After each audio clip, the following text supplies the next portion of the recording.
সকলেই আমরা রাখি বহুলেশ্বরী রেখেছি আমি আশা করব এখানে একটা ফুল আছে, এই ফুলের মধ্যে যদি কোনো পোকা থাকে না, এই ফুলটাকে আপনারা পরিবেশ সময় দিতে পারবেন। ভগবানকে ডাক ডাকো সে আসবে না, ভগবানকে ডাক করতে এই ফুলের পোকা কিন্তু থাকতে পারবে। আপনার হৃদয় করে যদি কোনো পোকা থাকে, 5টি কাটা 6টি পোকা যদি থাকে, ওই হৃদয়ে কোনোদিন গোবিন্দের আসন বসবে। কেন বললেন 5টি কাটা 6টি কাটা? হ্যাঁ, তাহলে 5টি কাটা 6টা পোকা কি? জাতি, বিদ্যা, মহত্ব, রূপ ও যৌবন। এই যে আপনার 5টা পোকা আছে, আপনি যদি মনে করেন আমি খুব উচ্চ জাতি, মনে মনে অভিমান করেন আমি ঠিক করে দিয়ে এখানে ঘোরাঘুরি দিব, মহাজন বলছেন আপনার পক্ষে মহাভারত কীর্তন দর্শন শ্রবণ বলে বলে। আপনি যদি কোনোদিন মনে মনে ভাবেন আমি খুব সুন্দর মানুষ,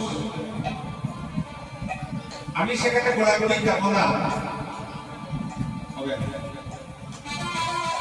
বিদ্যা আমি খুব উচ্চশিক্ষিত মানুষ, আমি একটু একজন কীর্তনিয়া গান করছে সেখানে তার গান শুনবো না।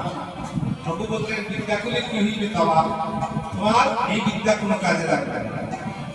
রূপ যৌবন, রূপ আমি খুব রূপে সুন্দর, আমি এখানে হরিনাম কীর্তন নিয়ে ঘোরাঘুরি যাব না। প্রভু বললেন তোমার বাপে আমার মূল কথা শ্রবণ করা করে।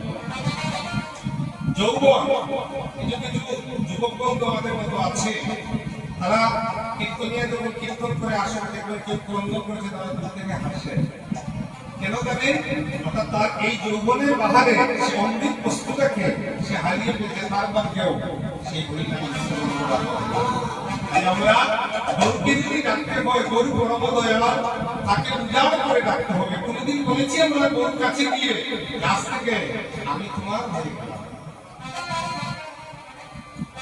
মানুষ কেন এত দুঃখ পায়? এই কলিযুগে এত দুঃখ কেন? দুঃখটা কিসের জন্য? দুঃখটা কেন জানেন? চৈতন্য চরিতামৃতে বললেন কৃষ্ণ বলি জানিয়ে চিনতে হয় বৈষ্ণব, কৃষ্ণ বলি চিনতে হয়